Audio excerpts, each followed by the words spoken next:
Salutations, people!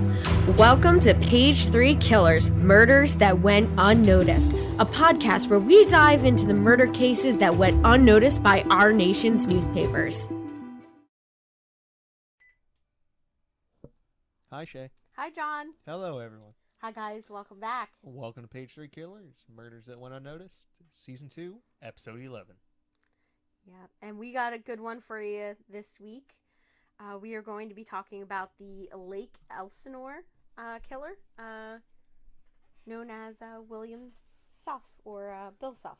I believe it should be William Suff, also known as the Lake Elsinore Killer. Yeah. You're just like, no, sir. My first name is The Lake, middle name Elsinore, and last name Killer. Some people also refer to me as William Suff. Yeah. But those people are wrong.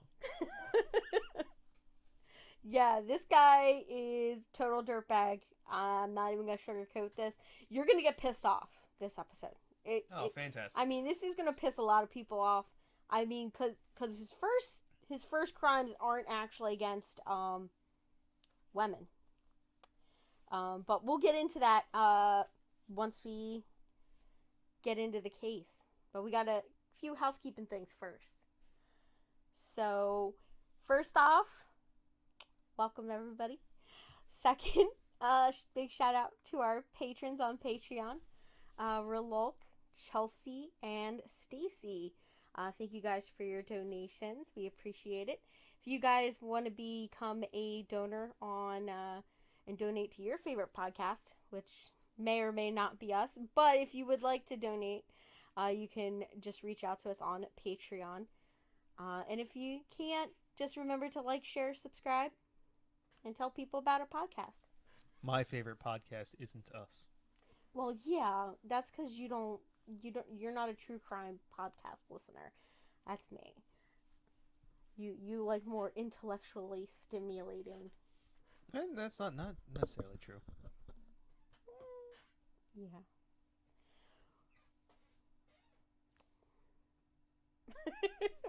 Okay, what? Yeah. So, the last thing that I had was, thank you, Chelsea, for sending us some lights. As you guys can see, we got some new lights I wanted to show off. So that's why, it's a little darker in here, because I wanted everyone to be able to see the lights. Because I think it looks so cool. Yeah, all of our podcast listeners, look at the lights. Yeah, well, we got some views on YouTube. Calm down. So, let's get into our topic. We're going to start off with our news. So, I chose, oh my gosh, I did not write down the year. 1992. I picked 1992 for the year. I was just like, oh, when did this stuff happen? I almost remember 1992. I know. So do you want to start it off? Do you want to read the first one? Sure. April 8th, the former tennis star Arthur Ashe, at 48, announces he is suffering from AIDS, which is believed to have been contracted through a blood transfusion during heart surgery a decade prior, and he had been diagnosed with HIV more than 3 years before this. Yeah. Yeah, so that's a super crazy one. Sad. And that happened to a lot of people. A bunch of people. They got it from blood transfusions and stuff like that. Yeah, 83, that's kind of... Yeah. It's really early. So. All right. So our second regular news story is the August 24th through the 28th. Hurricane Andrew hits South Florida and dissipates over Tennessee Valley, killing 65 and causing $26.5 billion in damage. That's a lot. There's towns in South Florida that's basically never recovered from this. Yeah, that's insane. I'm assuming that was a pretty dangerous hurricane. Oh yeah, this was like the first thing one of my earliest memories of like watching news footage. Yeah. Was the palm trees being like sideways. Oh wow, yeah. I kind of remember it, but I kind of don't. I'm not sure. Yeah, no, I definitely remember. I definitely remember hearing it and watching videos of it. Yeah. Or, whatever. News casts about it. Alright, moving on. October 9th, a 13 kilogram. That would be 29 pounds for the Imperial Peoples. Meteorite lands in the driveway of the Naps in Peekskill, New York, destroying the family's Chevy Malibu. Oddly specific. Yeah. It becomes known as the Peekskill meteorite. It's got to be worth $1 bajillion. Yeah. Because, I mean, how many surviving space rocks are there? I mean, there's like a lot. I guess so. But not 29-pound ones. One that size. Because, like, if you find, like, you can just look for meteorites, and if you identify one and sell one, like, a few ounces goes for, like, big bucks. Wow. Maybe we should go hunting for meteorites. Yeah, you can do it. Yeah, sounds like fun. Just Google it. Yep. And then we have the December 28th, which is the first of 4 children die as a result of E. coli breakout from eating Jack in the Box. I've never seen a Jack in the Box in real life. Yeah. I heard that they're like, but people in California, like, talk it up. Like, there used to be it's the best. The Burger King. Yeah. Over by Pennsbury. That used to be a Jack in the Box. Before it was a Burger King. Yeah, we don't have those here on this coast anyway, right? Anymore. No, Yeah. we have them. Really? Yeah, they're not particularly popular out here, but... Yeah, that's like Hardee's and... Hardee's we don't really have up north. Hardee's is like down Virginia south. and south. Yeah.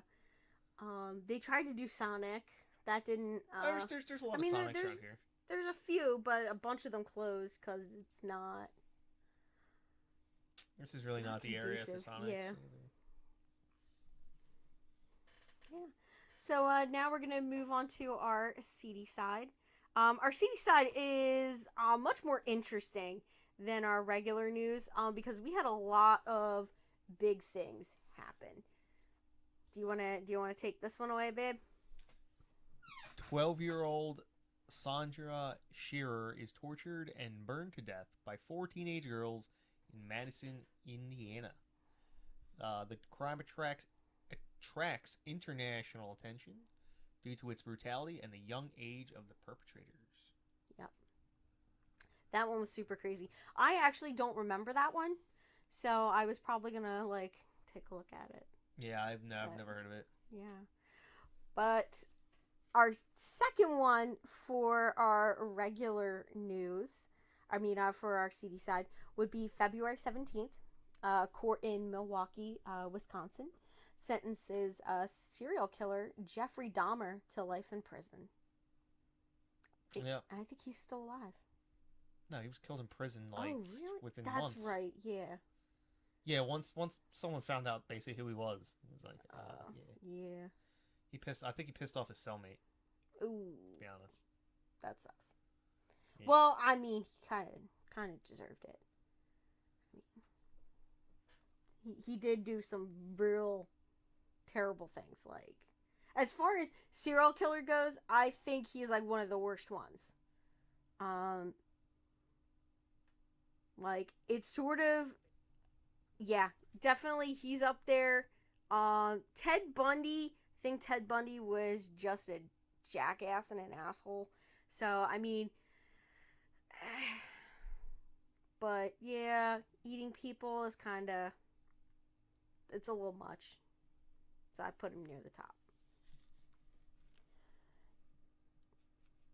Do you want to read I guess so. The next one? In New York, mafia boss John Gotti is convicted of murder of Paul Castellano, another mob boss, and of racketeering, and is later sentenced to life in prison. Yep. And then shortly after that, on June 23rd, mafia boss John Gotti. Oh, you just read that, right? No, you basically wrote the same thing twice. Okay, yeah. No, okay, so he got sentenced, and then on June 23rd, he was, No, He was found guilty on April 2nd and sentenced Yes. on June 23rd. Correct. Yeah. Oh, and then he was found guilty of conspiracy to commit murder and racketeering on April 2nd. There we go. Yeah. So we have April 9th, Miami, Florida jury convicts former Panamanian ruler Manuel Noriega of assisting Colombian cocaine cartels. Listen, we all know it was the United States government that assisted the Colombian cocaine cartels. So, but yeah, so they did that, and on July 10th, in Miami, Florida, former leader Manuel Noriega is sentenced to 40 years in prison for drugs and racketeering violations. You did it twice. What? You wrote down the day that they were convicted and then wrote down the day that they were sentenced. You did it once for Gotti and then once for Noriega. Yeah, because they listen. Listen. I'm listening. Yeah, that's why I put them like near each other. Okay. So you shoot. Yeah, this next one is yours. So take it away, John. The events of Ruby Ridge. That's all I need to say. Yeah, so August 21st to the 22nd, Idaho, the events at Ruby Ridge, Idaho, are sparked by federal marshals' surveillance team, resulting in the death of Marshal Sam Weaver and his dog. And the next day, the wounding of Randy Weaver and the death of his wife, Vicky, and the wounding of Kevin Harris. Yeah. Which would later lead to the Oklahoma City bombing. Yeah. And then on October 17th, was it Yashihiro Hattori, yeah. a 16-year-old Japanese exchange student, mistakes the address of a party and is shot dead after knocking on the wrong door in Baton Rouge, Louisiana. The shooter, Rodney Piers, is later acquitted, sparking outrage in Japan. Yeah. Yeah. This was like a real crazy case, and I guess I'm not 100% sure exactly how it went down, but from what I read, it was that this kid, it was like a couple of blocks, like 1 or 2 blocks over, 1 street over was the party, and he went to the wrong house, knocked on the door, and I guess the guy had problems with people trying to break in earlier, and he just shot him. So yeah. Yeah, there'd have to be some more. I'd have to learn more about that. Yeah. Because you can't just shoot someone for knocking on your door. So. Yeah. So I'm not sure if like he knocked on the door and then started to walk in. Yeah, kind that'll do of it. thing. Which here in America, that's that's pretty dangerous. Just walking into somebody's place.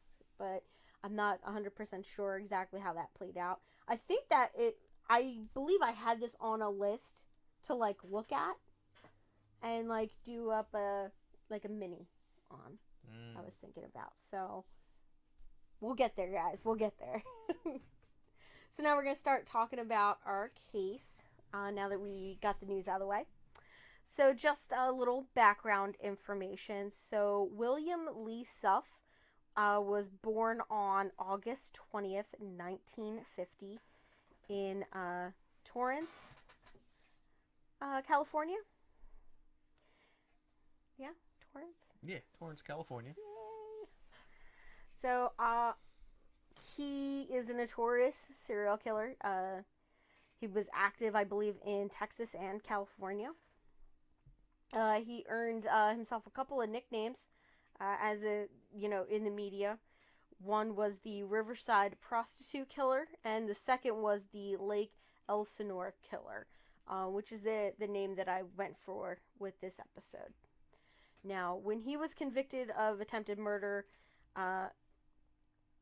he was convicted of attempted murder and murder from, it was like, I believe, 1974 to 1992. And he received the death penalty on That's a long October time. 26th. What is Yeah. it? Well, that's 18 years. I guess. Yeah, it's a pretty long run.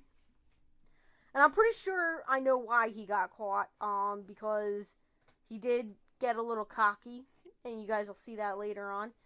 I'm not sure if I put it in my notes, but there is something that I will bring up during the investigation part.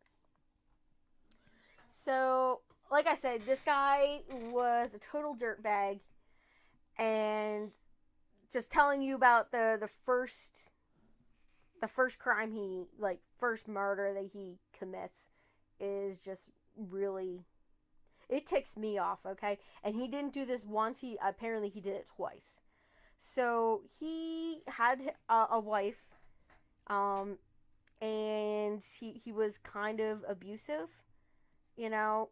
He had a temper. He got laid off from a job, and him and his wife had just had a baby. And this is in 1974 while he was living in Texas. So him and his wife have this baby. He goes to work, or she goes to work because he doesn't have a job. And she gets a call and has to go home because the baby's not breathing. So in 1974, a Texas jury convicted him and his wife, Terry, of beating their 2-month-old daughter to death. Later on, the Texas Court of Criminal Appeals reversed her conviction and upheld William's conviction, finding insufficient evidence to convict her as either the primary actor or a principal in the baby's death. Now, well, she was at work, right? Yeah, so she was at work, and yeah. So, yeah. I'm like, he's such a... I couldn't stand it. And then he apparently did it again, because I was reading another thing, and it said that his second daughter also died. Of similar circumstances, but I'm not sure if it was chalked up as SIDS or if it was they actually thought that somebody had killed the baby or not. But yeah.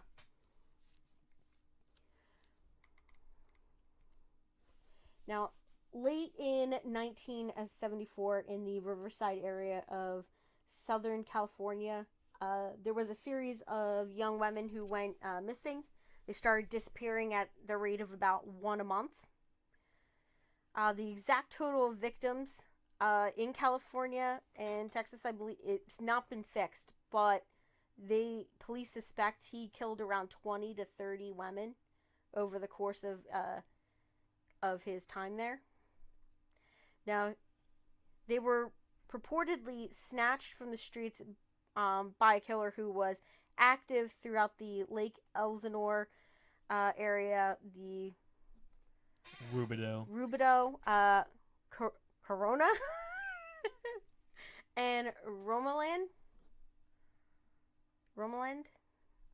and other cities that were in that area.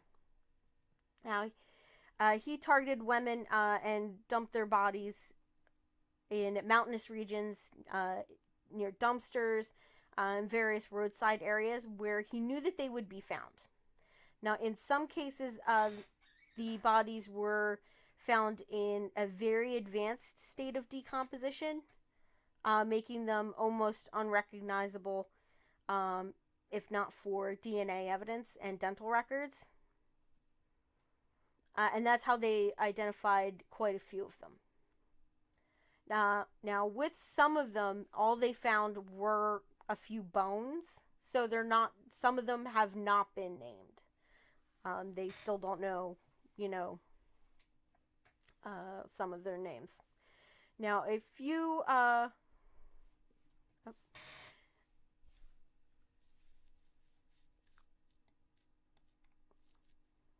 now he subsequently raped and tortured, stabbed, strangled, and sometimes mutilated 12 or more women in Riverside County between June 28th, 1989 and December 23rd, 1991. So we're looking at up to 30 in California. Then in the Riverside County, we're looking at another 12, at least 12 women, which I believe those are the ones that I focused on for this episode. Now, on January 9th of 1992, Suff was arrested after a routine traffic stop with a police officer who found a bloody knife and objects believed to have been related to the killings in his vehicle. Now, he was described as a mild-mannered loner. He worked as a warehouse clerk for Riverside County.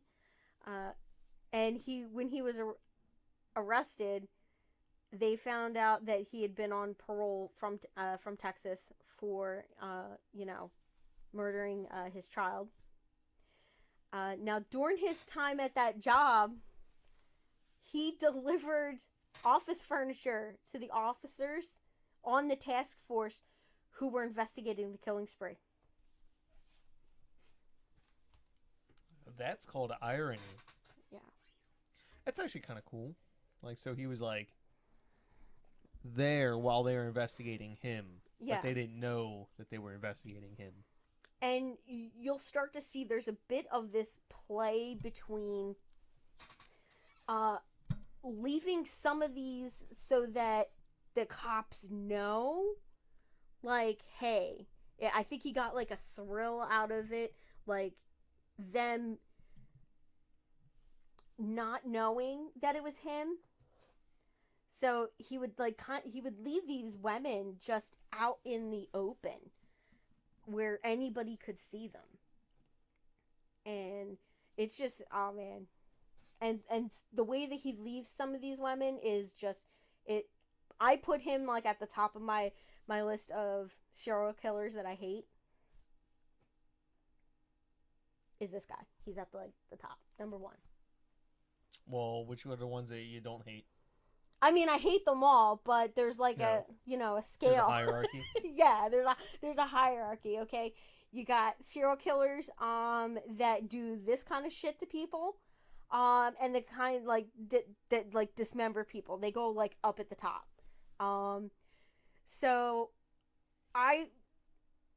Charles Manson is like at the bottom. I think he was just a nutcase that, So you think Charles Manson's kind of cool? I don't think he was cool. I just think he was crazy. You're like, yeah, we could hang out if you wouldn't murder people. No. Okay. There's a reason why these men are serial killers. It's because other than Ted Bundy, serial killers, from everything that I've read and watched and listened to, it's clear that there's something wrong with them that's a turnoff to women.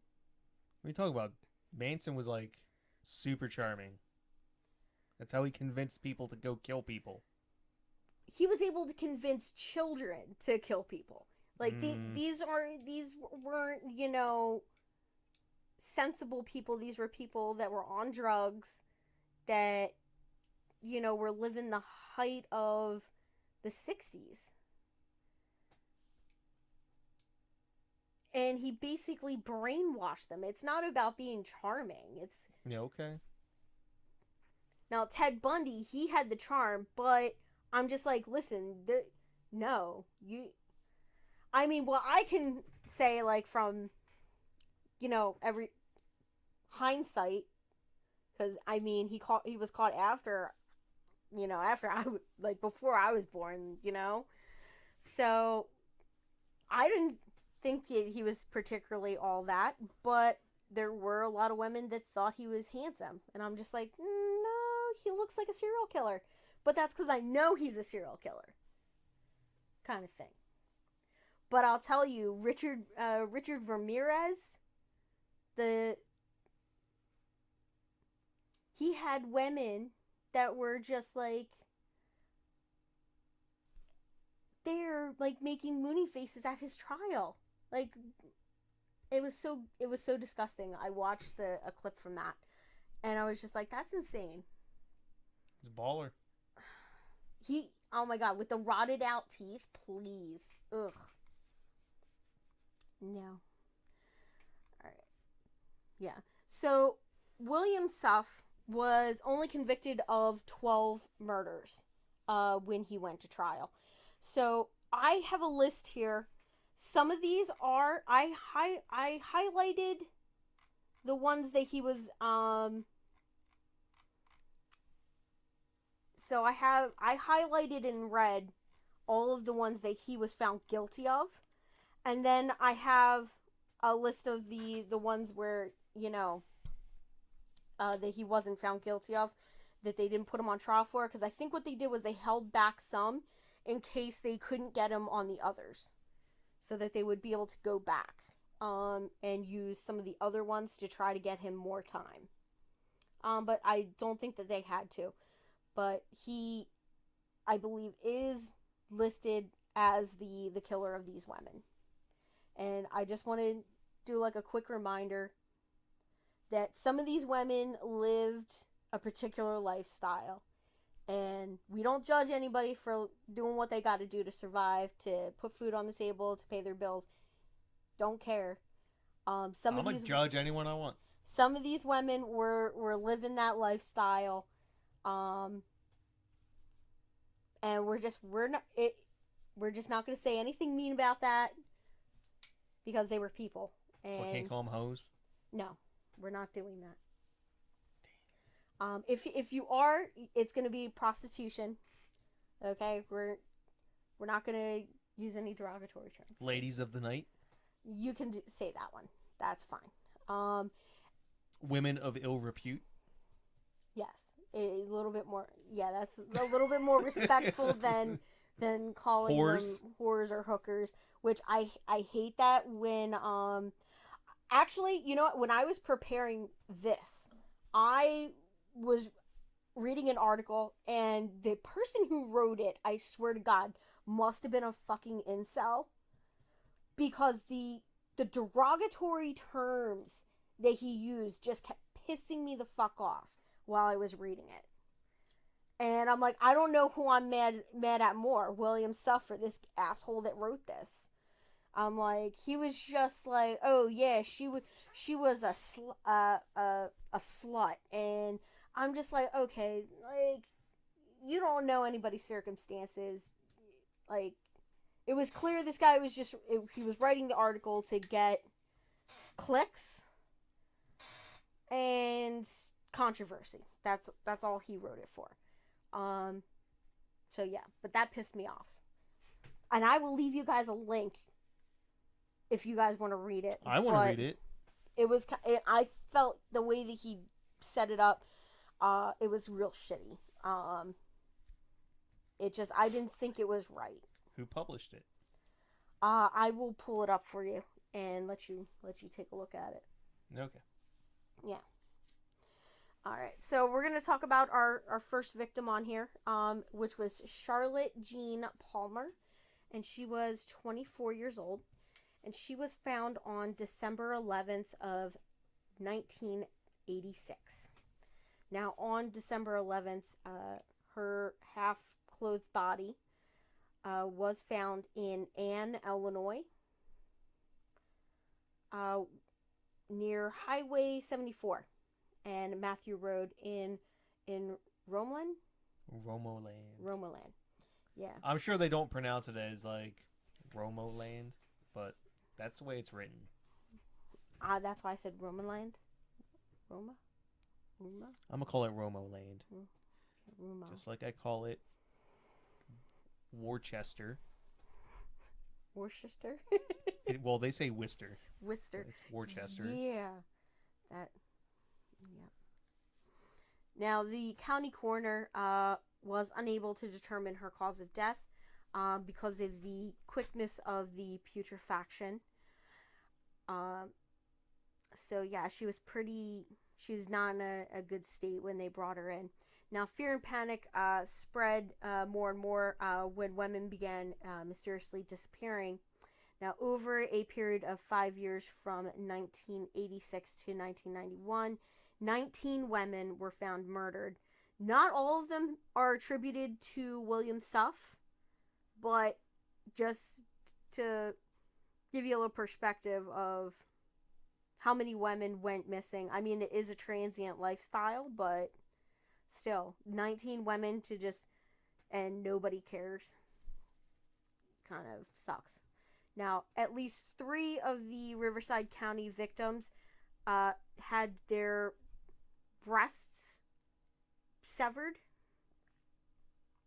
Now, forensic pathologists noted that the cutting of their breasts was a way in which the serial killer can uniquely hurt and harm females that they loathe.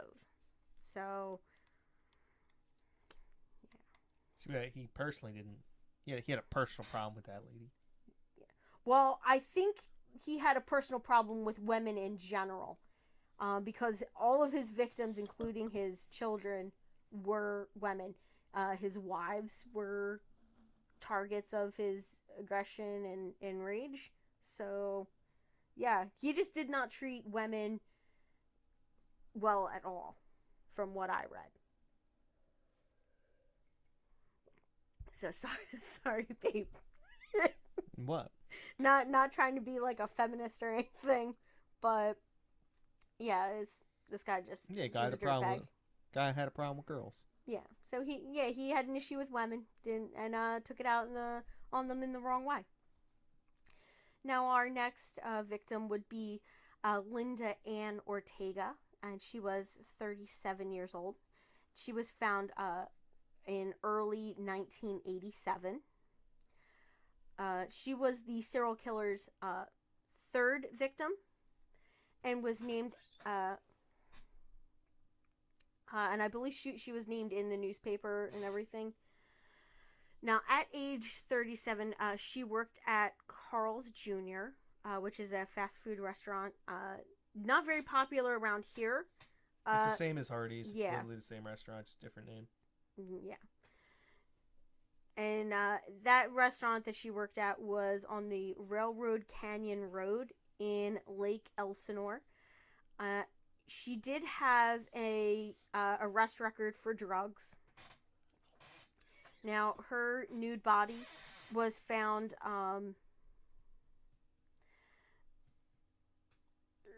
That is a terrible. We're not using that word. Ravished. Yeah. Ugh. So basically, she was found stabbed to death in a patch of light brush off of a dirt road near Franklin Street and Ridge Road. Now, evidence put her death at 3 days prior to her being found. When they did a blood test on her, they found that her blood levels contained alcohol and cocaine.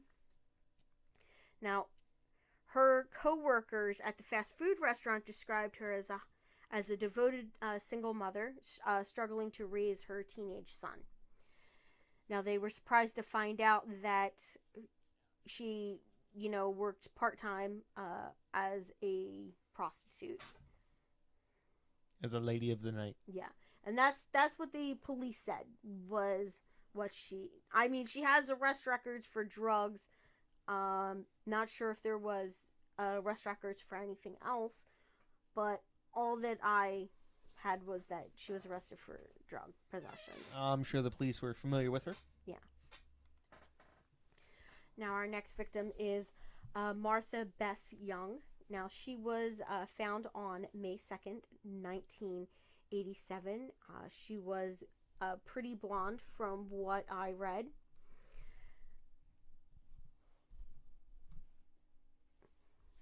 And at first, she was an unidentified victim. Now, the molars of the lower jaw made made it easier to identify her, but that they needed her dental records to identify her, unfortunately. Now, her name was Martha Bess Young, and she was 27 years old, and formerly from Albuquerque, New Mexico. Should have stayed there. Yeah. Well, I don't like Albuquerque. Like, there's not much there, right? What's wrong with Albuquerque? I don't know. It's in the Looney Tune, right? It's always like this way to Albuquerque. Yeah, it's kind of a funny name. Yeah. Now, when she was found, there was obviously a bit of posing that was done. So she was found spread eagle, completely nude, in a gully adjacent to Franklin Street. And her eyes were wide open, I believe, is what I had down. Now, they found that she had died at least 3 weeks prior to being found. And an examination revealed that she had high levels of amphetamines in her blood. And she had apparently died from a toxic reaction to the drug as she was being strangled to death. Now, the killer left next to no evidence. And at this time, it's 3 weeks later, so not much evidence was surviving. Our next victim would be Linda May Ruiz. Yeah? Yes, Ruiz. Yes. Now, she was 37 years old, and she was found on January 17th, 1989. Now, she was she had a fair complexion, and she was brunette. She stood around 5'2" and weighed 122 pounds, and she was married. Unfortunately, she had fallen on a bit of hard times. She became addicted to drugs and alcohol, and years of being on drugs and alcohol had clearly taken their toll on her. And on January 17th, she was found strangled near Lake Shore Drive at the end of Lowell Street, on the beach of Lake Elsinore, some 120 feet from the water. Now, there were no signs of her struggling, and a pathologist said that she had a blood alcohol level of 0.19%. It's pretty. I mean, you're not wasted, but yeah. Now, that's more than twice the level at which a California motorist is presumed intoxicated. Now, her killer had forced her head into the sand and basically smothered her with sand. Yeah. Now, it's gotta be a weird way to die. Yeah. Now, this one here, Kimberly Little.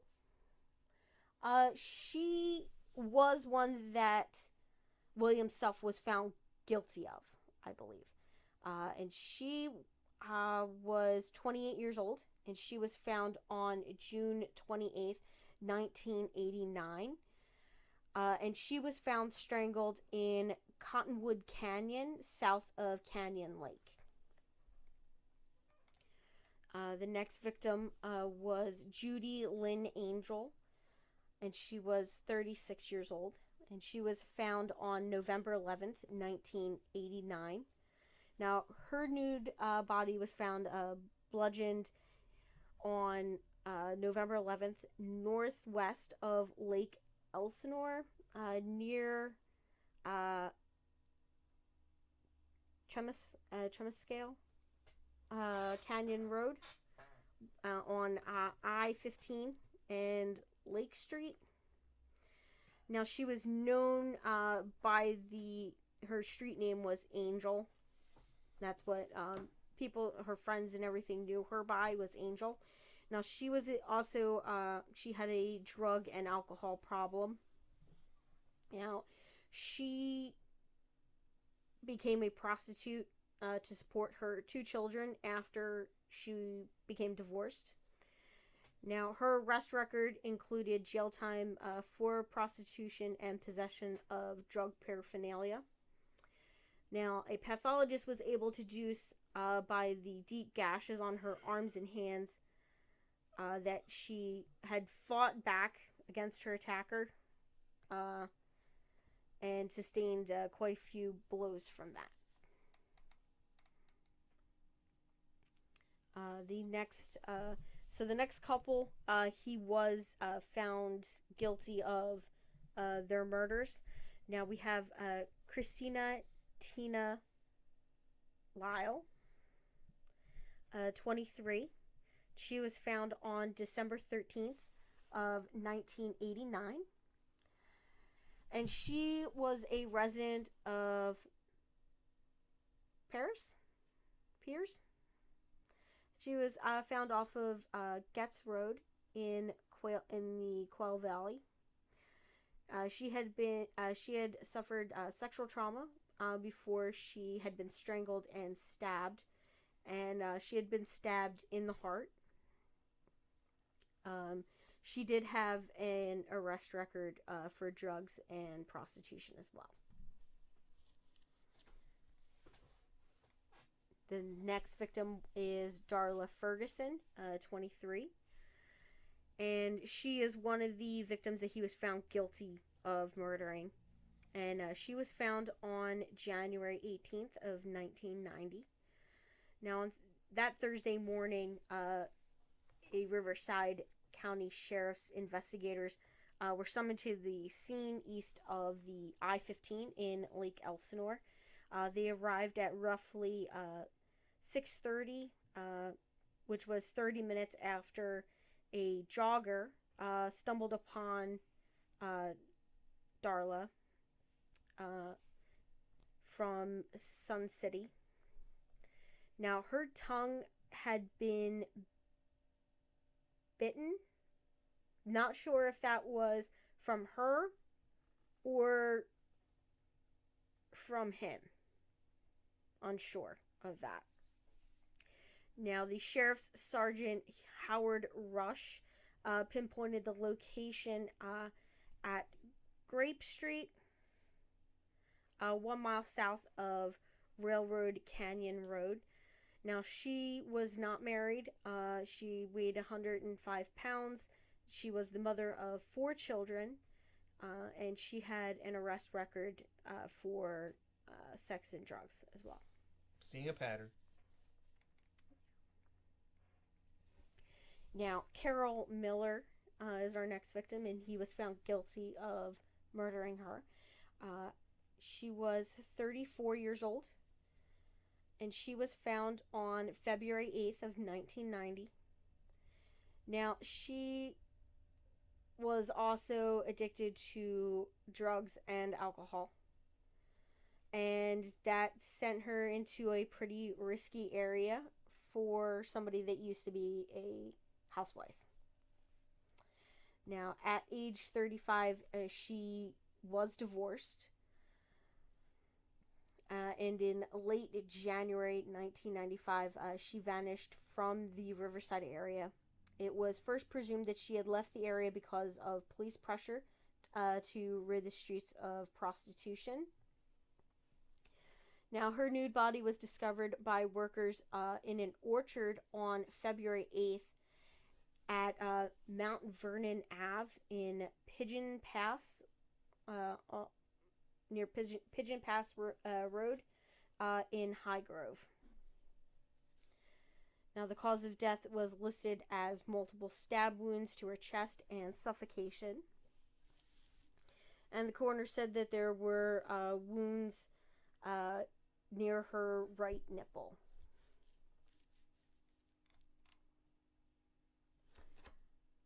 Our next victim was Cheryl Coker. She was 33, and she was found on November 6th of 1990. And she was married. Now, the police determined that she suffered one of the worst deaths out of all of these victims. So I'm just gonna give you guys a little bit of a warning. When I get to the part, I will tell you, check back with us in a few minutes. Okay? So her remains were discovered on November 6th near a dumpster enclosure at about 11:40 a.m. by a man installing factory equipment in a new factory building behind an industrial unit on Palmerita Ave in northeast Riverside. She was nude and concealed under a pile of oak branches. She had been strangled. The attacker had severed her right breast, which was found lying next to her. If you guys want to check back with us in like 2 to 4 minutes, you can do so. All right. So the man who telephoned the police, this is a direct quote from him, from an article. Now, I went to the dumpster enclosure in the parking lot behind the building looking for a piece of wood to use as a brace. I saw a foot sticking out from some tree trimmings near the gate to the enclosure. At first, I thought the foot and leg belonged to a plastic mannequin. I reached down and touched the toe, and then I realized that it wasn't plastic. Bad day. I'm asking my boss for some overtime. Yeah. I mean, if it was bad for him, it had to be worse for her. No, go ahead. No, yeah. You want Go ahead. No, I ain't gonna say nothing. I got nothing to say. Yeah. Now, there were many old trees in the neighborhood, and police went in search of one with new cut branches in hopes that someone might have seen a man cutting the trimmings and would be able to provide them with a description. They found no such... They had no such luck with that avenue, as there were no trees found with any missing limbs or tree trimmings. Like fresh trimmings, anyway. Now, no one in the neighborhood saw a stranger lurking about. Which kind of has to tell you something. Like, if they didn't see anything out of the ordinary, that means that guy's got to, like, be in that area a lot. Kind of thing.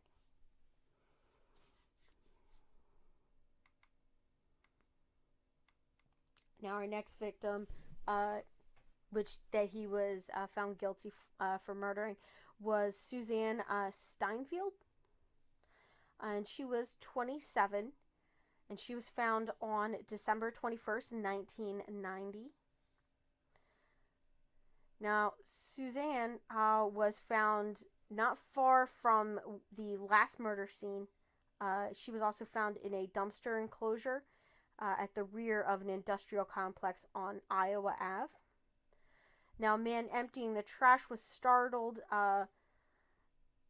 by the nude body of Suzanne. She had been strangled, and a few pieces of information were gathered from that scene. Now, she was a resident of Riverside, and she had worked successfully as a model in the cosmetics industry and clothing business. I did not see any record of her being a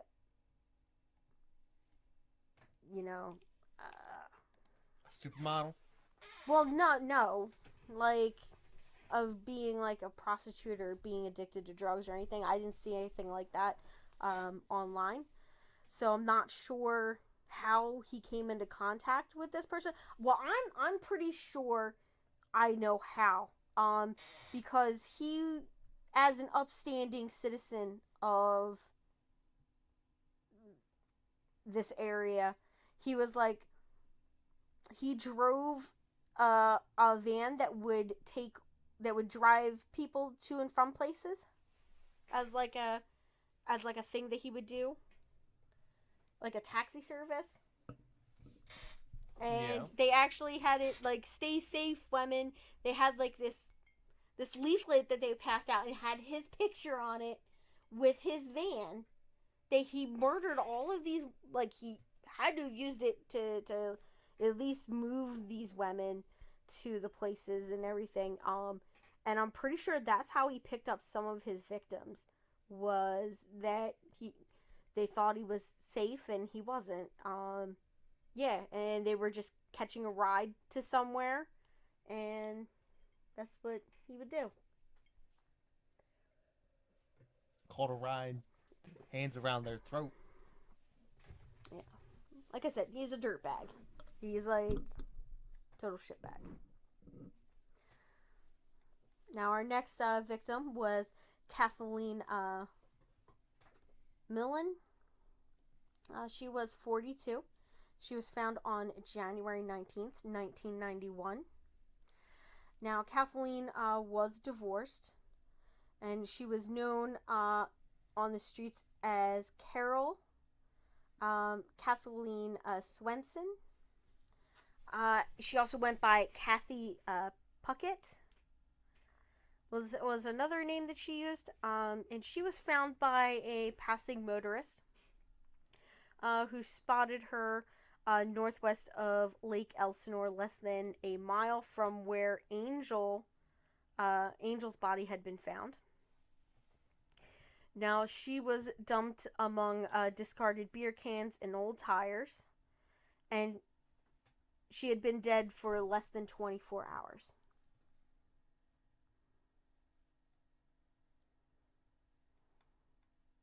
Now, according to the pathologist who performed the autopsy, she was rendered unconscious by several blows to the head and then strangled. Now, the pathologist theorized that the flesh abrasions to her right to her right thigh had been caused by the forcible removal of her undergarments.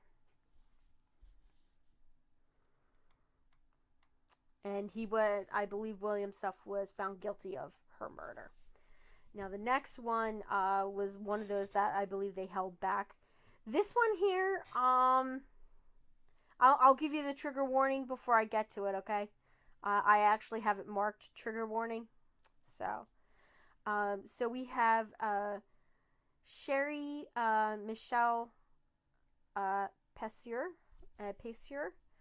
She was 24 years old, and she was found on April 27th of 1991.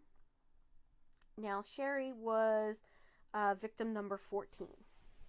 Now, she attended the California School for the Deaf in Riverside. She had never married. She did have one child. So to support herself and her child, she worked periodically as a cleaning woman.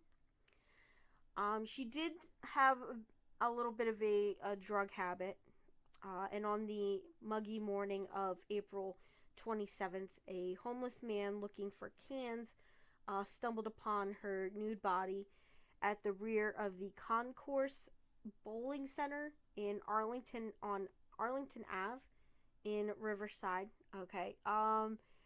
If you want to tune back to us in a minute, would be good. So she was found with a toilet plunger protruding from her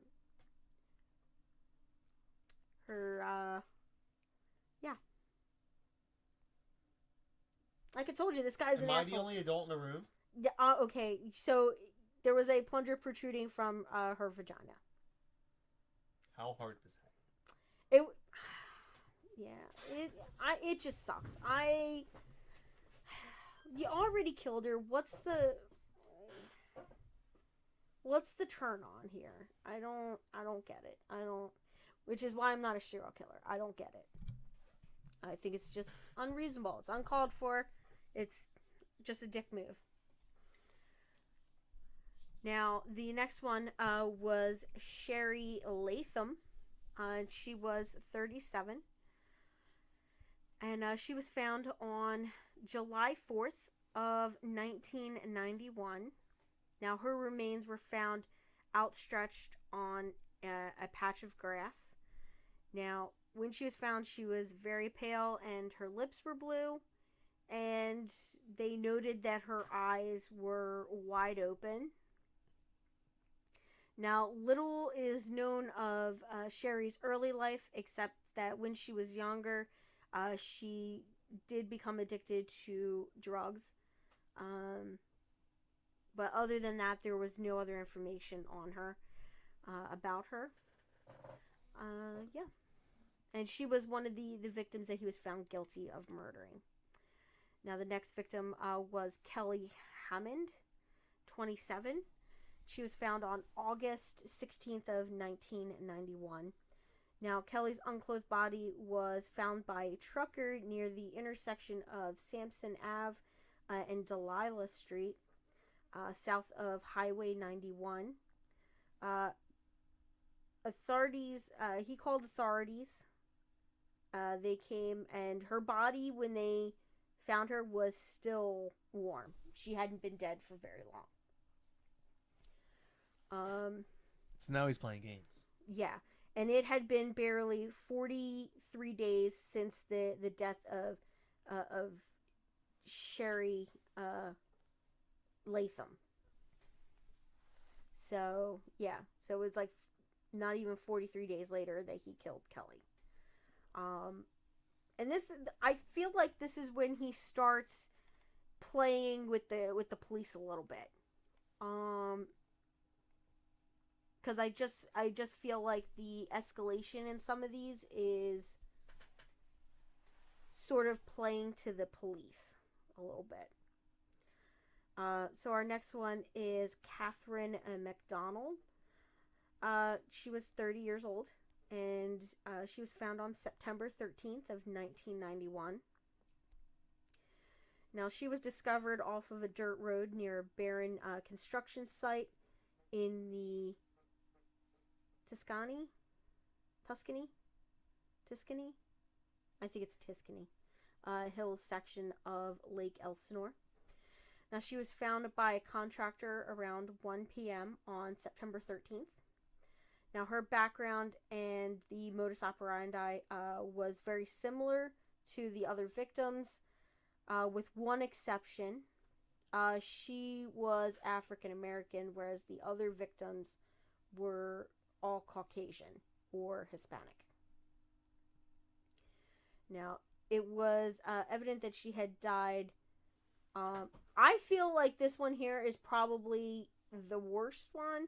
I mean, the condition that he left some of the other ones in was terrible, but this one here, when they found her body, she was basically, she had frozen, like, as she died, her body had locked in place. And they said that her body was just contorted. And yeah, it was pretty terrible. Pretty gnarly. Yeah, like you could tell that apparently that she was in a lot of pain when she died. Now, she was the 17th in the series of murders. And yeah, the Riverside County coroner said that it was paralyzing shock or something. Like, it was, yeah.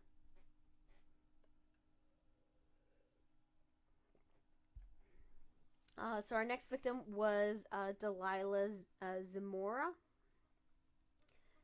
35. She was 35 years old, and she was found on October 30th of 1991.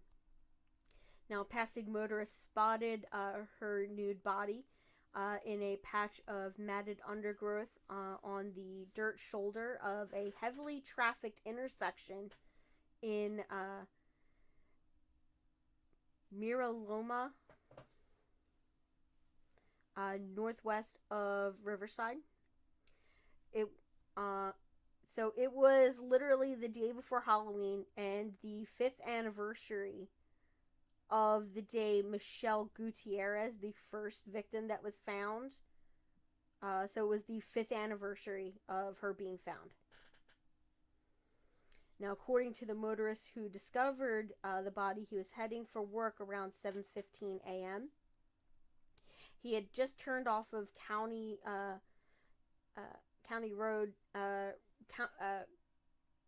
Country River Road, onto Granite Hill Drive, which is a 2-lane frontage street that ran parallel to Highway 60.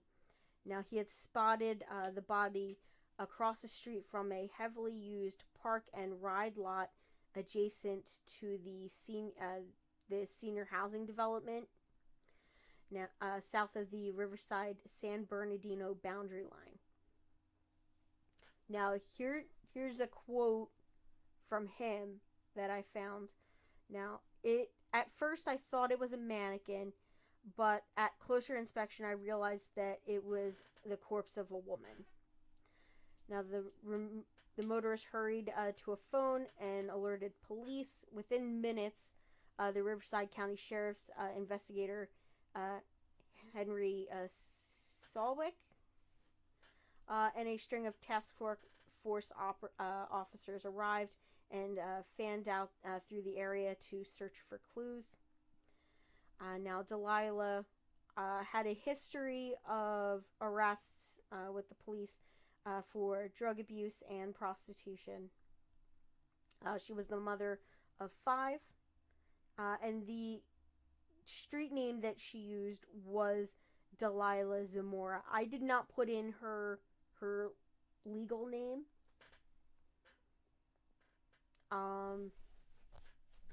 But I used the name that they had.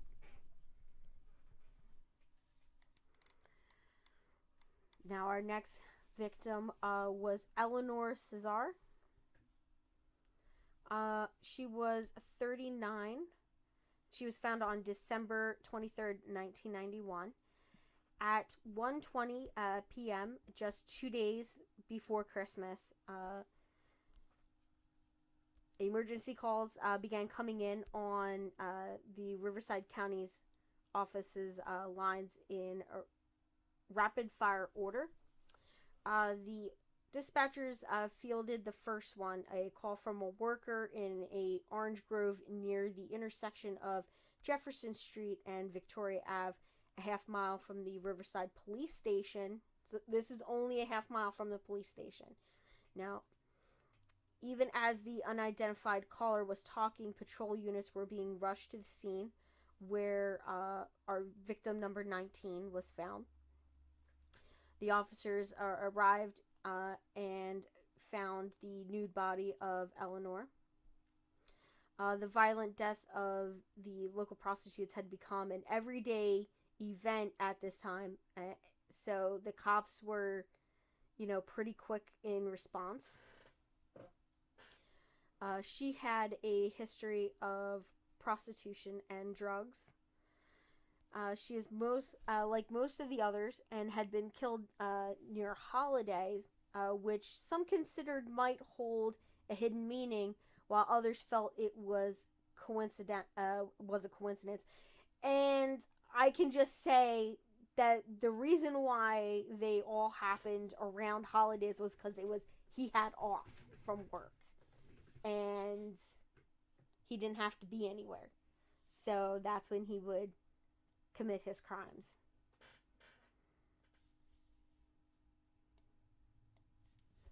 And that's all of our victims. So I'll just do really quick the trial, and then we'll end this one. Now, on July 19th of 1995, a Riverside County jury found William Suff guilty of killing 12 women and attempting to kill another, although police suspected him of being responsible for as many as 22 deaths. Now, Suff did not testify in his own defense. Now, during the penalty phase that followed, the prosecutors presented evidence linking Suff to the 1988 murders of the San Bernardino women, as in there, as well as evidence that despite his prior his Texas prison term for murder of his first daughter, he abused and violently shook his 3-month-old daughter by his second wife.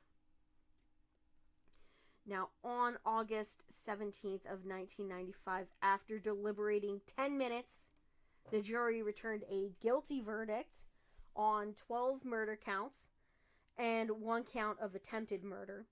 Now, the jury could not unanimously agree to find him guilty on the 13th count. That's what took 10 minutes. Yeah. Now, on October 26th of 1995, the trial court followed the jury's verdict and ordered Suff condemned to death. Now, Suff resides on death row in San Quentin State Prison. Now, his 2014 appeal for this sentence was rejected by the California Supreme Court, which upheld the death penalty. So, yeah, this guy, since being found guilty and all that, it's been pretty quiet. I mean, they've had him in, like, they've done a couple of things, inspired off of him, and they've done, 1 or 2 crime dramas, like, or not dramas, a true crime series with him. So we have the book that was published. If you guys want to read that, it's The Riverside Killer by Christine Keers, and Dennis St. Pierre, which was published in 1996 by Pinnacle True Crime. In 1997, Cat and Mouse, Mind Games with a Serial Killer was published by Dove Books. Also talks about this guy. Now, Suff was also interviewed by Brian Allen Lane, and who also wrote something, I believe. I'm not sure exactly what. The book included short stories and poems written by Suff and photos of several of his victims. Now, Suff is the subject of television program Real Detectives, Season 2, Episode 2, which I watched. I watched that one. The 40-minute program included dramatic recreations and interviews with the lead detective of the Riverside Task Force, Bob Creed. The episode aired on March 9th of 2017, and he was also profiled as part of the Amazon Prime 2013 documentary Serial Killers Defined. I did not see that one yet. It is on my watch list. Sounds riveting. Yeah. But yeah, so this guy was just a dirtbag. I feel like he did start playing, like, I'm not sure if I gave you guys the impression of it, but from what I watched, he really did start playing this cat and mouse game with the cops. Like, he knew that they were looking for him, and he just really got off on the fact that everybody trusted him, because outwardly he portrayed this, like, upstanding citizen look, and then really he was just a terrible person. inside. You know? I do know. So what do you think? About what? About him. I mean, he's a serial killer. Mm-hmm. Yeah. I, unlike you, don't rank my serial killers. Yeah. Sorry. I just lump them all into a group. Assholes. Just. Well, I don't know them personally, but they're just serial killers. Mm-hmm. Like, listen, I don't think that there's one serial killer out there that would be, like, cool to, like, sit down and have a beer with. Like, they're all crazy.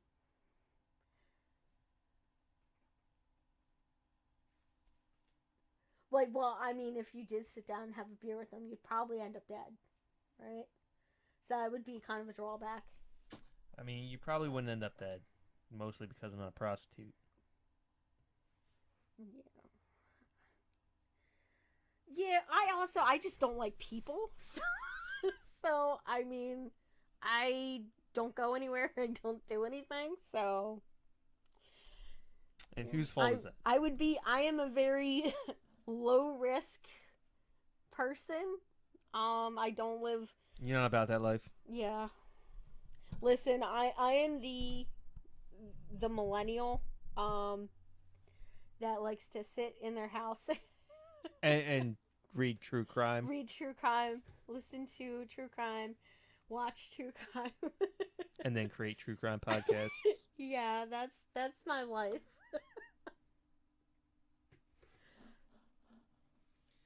All right, guys, we're gonna close this one out, and we will bring you another riveting episode next week.